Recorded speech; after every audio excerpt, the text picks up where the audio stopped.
we are out here in Colorado. We just drove 26 hours straight to get here. Ben and I we were alternating driving through the night, non-stop to get here. This is definitely the furthest event that we've been to with our own car, and it's really exciting to be out here. This track is at an altitude of about 5,000 feet, so that causes some interesting new variables that you don't get at other tracks, namely being that cars get really hot here because there's not a lot of air to dissipate heat, so we'll have to keep an eye on temperature and make sure that the car doesn't overheat. I'm really excited to be here. It's a banked roval configuration, so it's a little bit different than your typical road course track.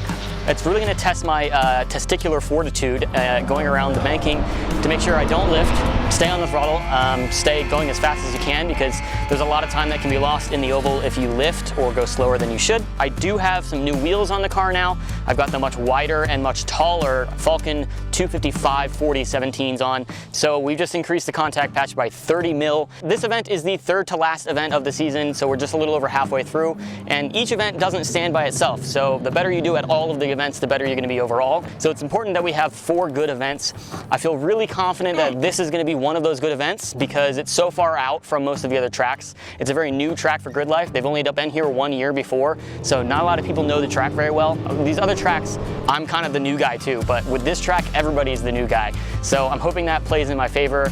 The street front wheel drive record right now is a pretty easy record, so that's going to be my primary goal, is to break the front wheel drive class record. But obviously I want to do as well in the class as possible. Maybe I can get on podium. Maybe this is the event that I can make it to the podium. Hopefully these big fat tires help me get there. With very little idea of what to expect, the rest of the Gridlife competitors and I tiptoed onto the steep banking of Pikes Peak International Raceway for our first session. The track is a short one, easily the shortest lap you'll turn at a Gridlife event. The timer starts as you cross the checkered line on the roval, barreling towards the sweeping, banked left-hander Jeff Gordon style. After that is the infield, which is just a handful of tight technical corners with big curbs to abuse and be abused by. The final corner of the lap slingshots you onto the banking as you try to wring out every last drop of power crossing the finish line. Street cars will be around the 1 minute and 3 second mark to be competitive, while the fastest cars of the event will clock well under 1 minute. But if a lap here sounds simple, well, there are a few complications. You come around the banking, you're starting your fastest lap. The first challenge you're hitting is that. That bump is something else, I'll tell you. There's a big divot, like a big bump, like right whenever you're turning in on the banking when it curves in. And yeah, that one kind of makes your car jump like a foot out to, you know, out wide. So it's pretty interesting there. I like the bump. It's challenging. Kind of requires you to drive the line maybe a little differently, and if your car has a very good suspension setup, you're rewarded by it, and if it doesn't, you're penalized by it. Yeah, it's coming on to the longest, straight, fastest part of the track, so it's something you really want to master to get maximum lap time. So I'm going pretty high, pretty wide, bombing in there, decent chunk of straight line speed, and just try to hold the all-side line all the way around. You know, so it is a longer way, but I feel like that way, 1, I have a little more driver confidence knowing the aero is going to be where it's at and the tire's going to stick to the ground. 2, I don't pull Peter. Hey, you know, I hit it 3 or 4 times. I was like, no big deal. I'll use that as like my apex clip point. Basically, hit front of the car, jump, the rear just went. And definitely was a Code Brown moment. First session went without a hitch, kind of. It felt very mild. I was just kind of feeling out the course, feeling where the bumps were, and yes, the car does rub, unfortunately, so I'm gonna raise the rear up, hopefully maybe hammer in the rear quarter panel to help prevent some of that rubbing. Other than that, it actually feels really good. I broke the front wheel drive class record right out the gate, 2.5 seconds faster, so that's very confidence inspiring. I feel really good now. I feel like this car has a chance. The subsequent sessions of the day established a bit of a pecking order. Directly ahead of me were Charles Miller in his Evo 9 and Austin Hurdle in his 370Z Nismo. These guys are both known quantities in Gridlife Street Class, both regulars, each fully capable of taking the win at any given track on any given weekend. If I wanted to have a shot at beating either of them, it would take more seat time, coaching from Andy, Jackie, and even my competitors, as well as some setup changes. Unfortunately, as my pace began to increase and the times began to drop, some flaws in the car's setup began to reveal themselves. Namely, the car's inability to handle curbing was seriously problematic. I shaved a second off, so that's good. I get it at a 104.7, and there's more in it, but I need to get the car to stop bucking. So if the car stops bucking, I feel like I can get another second. I think there's at least another second there. When the suspension is loaded up, it's kind of pulsating on me, like it's like I feel like I'm riding a mechanical bull, and that's not the fast way around the corner. I know I'm losing grip, so I've got to get that to stop. But I already have the damping set full on the suspension, so I can't do much more there. But I'm not running a sway bar in the rear right now, against a lot of people's suggestion on the internet. I did not want to run a rear sway bar because I like a little bit more understeer, but I think I'm finally at the point where I need more rotation. The sway bar wasn't the only arrow that I had in my suspension quiver for the weekend, but it was the easiest change to make, so that was what we'd start with. After a third session filled with the most ridiculous bouncing I'd experienced yet, my mind was made up. It's time to make some changes. The upside was, despite the graphic lack of composure in the third session, the Civic had actually managed a 103.3, a tenth of a second faster than Austin and 800th of a second slower than Charles in his Evo. We were genuinely in the running, and if we could sort out the handling, that might just get us our first Gears and Gasoline Gridlife win. Well, as you can tell, it is nighttime here in the paddock, and you can see all this smoke up here because the drift cars are going right now, and it's wild. But this is what you don't get to see a lot of times at the track day, is the after hours stuff, all the prep work that goes into getting a car ready. And this car I've been working on for weeks, prepping it for this event, and well, you have to make some last minute changes sometimes. And one of those last minute changes is a sway bar, which should hopefully stop all that bucking that's happening with the car, and maybe get me that 0.8 seconds that I need to get first place. So I've got a sway bar out here. I did bring one with me because I suspected it might be an issue. I'm gonna put it on the car overnight while the drifters are out, and hopefully I don't stay up too late because sleep is important for going fast too. But yeah, let's put it on and see if it makes a difference.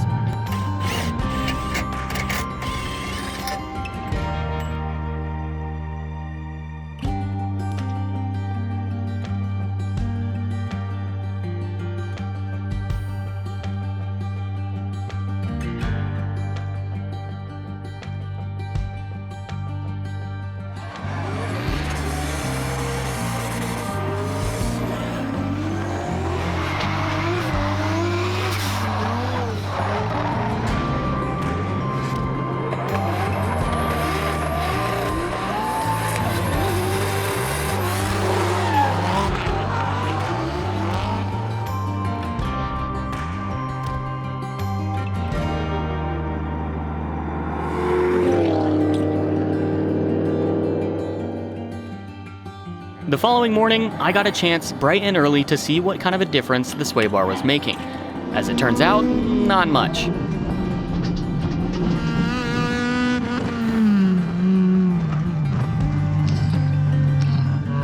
The lack of a sway bar wasn't my problem. The Civic is still bouncing around like crazy, and I was back in third place, unable to reel in Austin or Charles under these conditions. So we have 1 hour before the next session, and I'm going to try to make a spring change, go with a softer spring, and hopefully that helps the damping be able to power the spring. I think right now the spring rates are so stiff that the damping can't keep up with it. So K-Tune sent us some more softer springs, so we're going to put those on and see if we can get the damping to kind of keep up with the spring rate. Currently 0.3 seconds away from first place. I've never been this close before, so I'm trying everything I can. If you need to work on a car between sessions, you want Andy in your corner. He's an absolute machine, and together we made short work of a spring change.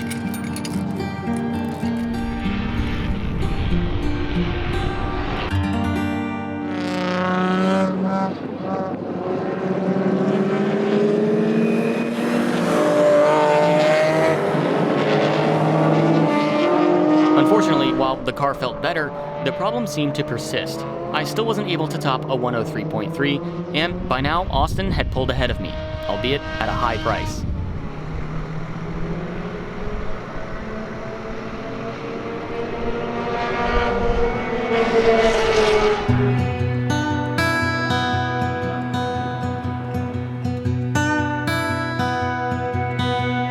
This was out there on the track, and this was in the top of the subframe. That's so crazy. I was just hauling ass, and then shifted in the fifth, and then like I was going for a little bit, and then right before we went to go down the straightaway there, it just popped. Even though Austin's car was out of commission, his time was still valid. I would need to find 3/10 in order to take second place. And to do that, I needed a second opinion on the Civic. We're gonna see how this thing handles, trying to dial some suspension stuff in, so we're gonna see if it's just Ben not knowing how to drive or if he's actually telling the truth.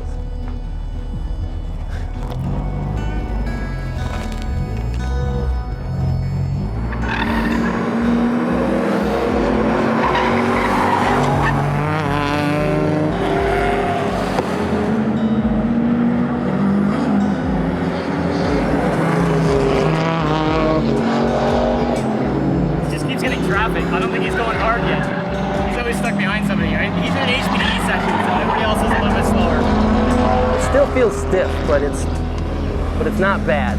It's got a little bit of push, but I don't know. I think it's definitely drivable. It doesn't feel nowhere near as bad as it looked on video before, so I think we're in the right direction. But I think even maybe a softer spring setup. Softer springs, and then maybe it needs to still be some of the low speed compression and rebound, the low speed areas, I think are a little too, I don't know if those are a little too high.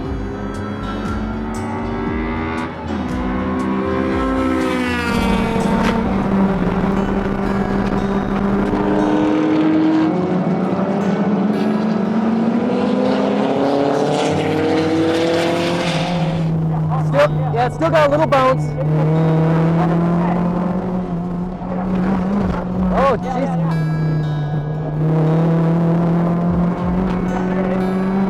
It's not as bad. Feels a little bit better with softer springs and full stiff damping, but I think it still might be too much spring.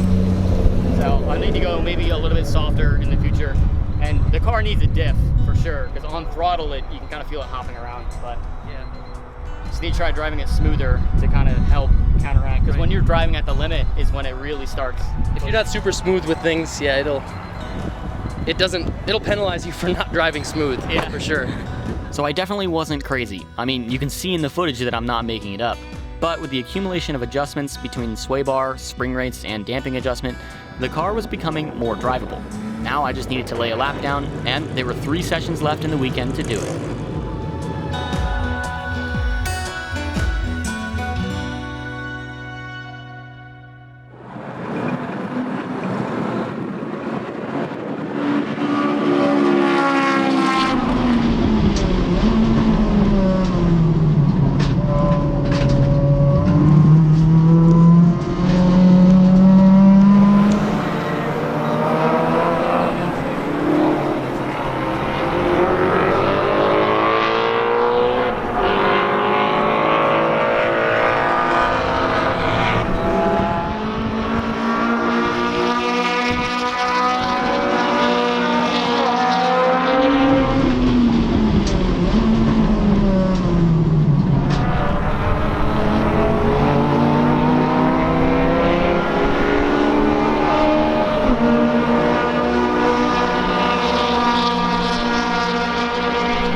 So the last session felt good, and then I was like, well, my lap times aren't very fast, and I looked down at my speed and I'm like, I'm going 10 miles an hour slower than I normally do on the banking. I'm like, what the heck is going on? Like, I'm doing everything the same.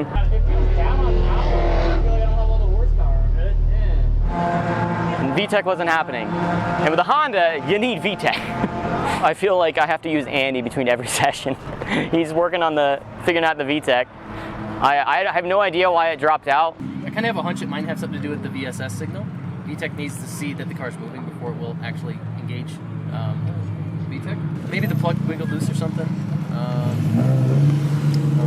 Yeah, I messed with that plug when we got home because I had to change some of the pins around. So the pin probably got loose because I touched it. Yeah, now I know how Ben felt at Mid-Ohio when he was just like, keep blowing intercooler pipes.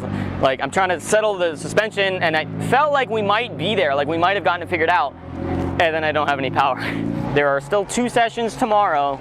Thankfully, there's so many sessions on this weekend. I think the morning session is going to be the one to do it where it's cooler. That sucks. I have no need for it anyway. You know why it's loosened up? It's because the car was so bouncy, vibrant. Yeah, that's true. The VSS was indeed the problem. and Andy was able to sort that out pretty quickly. So VTEC works now. We're gonna test it out with a run to get some ice cream. Ice cream! Ice cream! Ice cream! A bunch of other people are gonna come along. It's kind of an inside, I don't want to say it's a joke, but like in street class competition here, the cars have to be street legal. So a test for that is taking your car to go get ice cream. So we're all gonna go get some ice cream, including Jackie Ding in that crazy Supra. Stock-ish Supra. Yeah.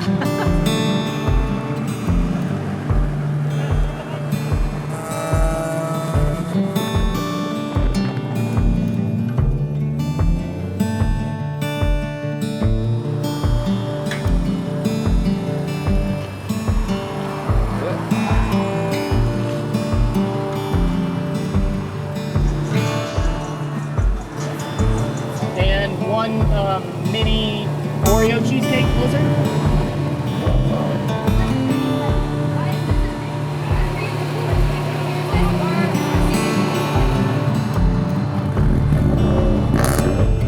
These are some good street cars.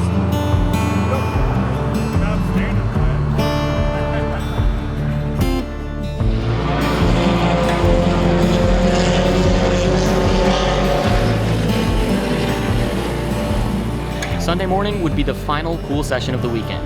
All of our scrambling and tuning this weekend had led to this.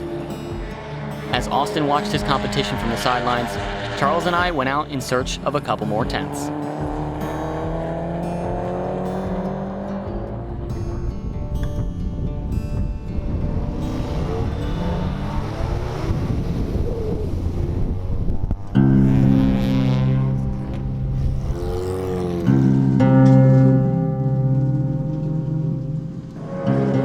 Out here trying to see if Ben beats me off my second place. Time beats 103.184, so we'll see if he can do it.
But of course, nothing is ever easy.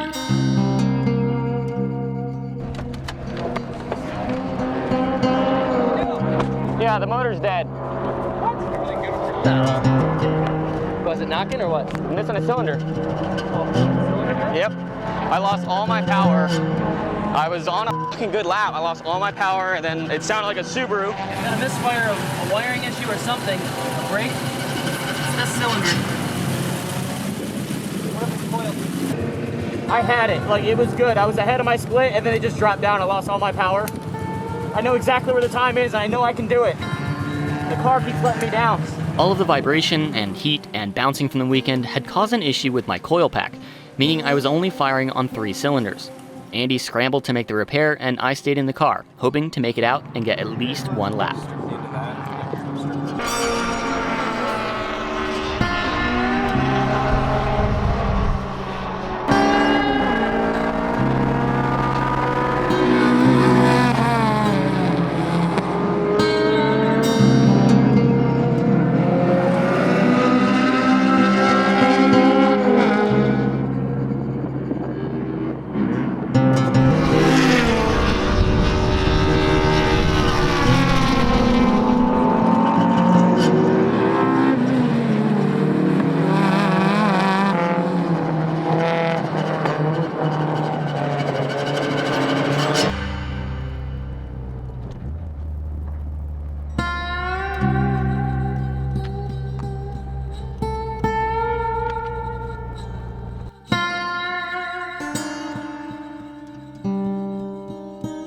There's one more session technically, but pavement temps are getting a little bit hotter, and I honestly don't know what else I can do. I feel like I'm doing everything I can, driving the car as hot as I can, and I think that's all the car has. So rather than just making that conclusion on my own, I'm going to toss the keys to Tom O'Gorman, who you saw in the Gingerman episode. I'm back. Clearly very fast. He's a pro racing driver, much faster than I am. So I'm going to toss the keys to him and see if he can drive the car any faster. This car is going to feel so fast compared to mine. We're like,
I did a 2.7.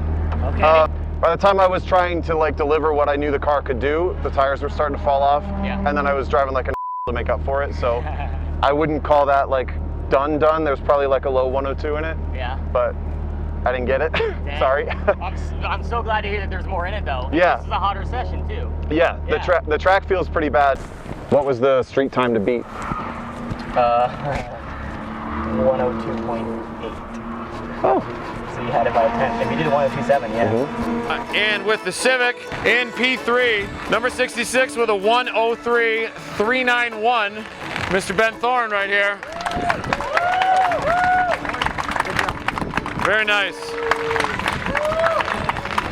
He had a rough weekend overall, but a good weekend in this lap. Number 34, Austin Hurdle with a 103.184. And number 55, Charles Spaz Miller, as I said, with a 102.719. Super solid. Great job, buddy. Very nice.